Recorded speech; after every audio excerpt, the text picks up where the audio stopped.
Hello everyone, I'm Ivo from grade 9 Nandaon. Today, I will show you the two basic grips of badminton. The forehand grip and the backhand grip.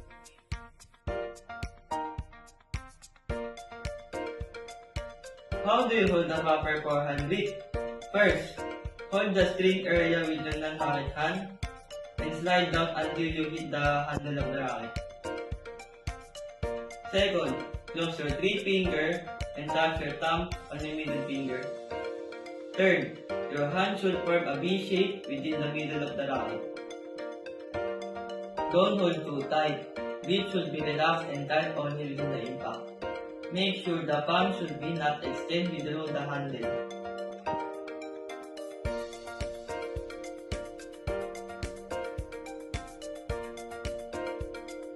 How do you hold the proper backhand grip?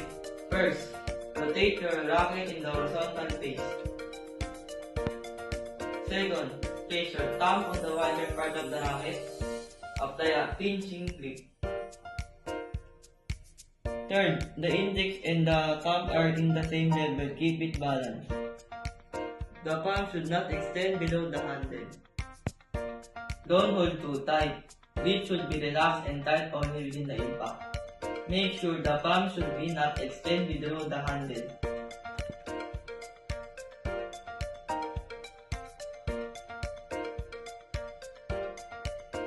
Those are the two basic grips of badminton.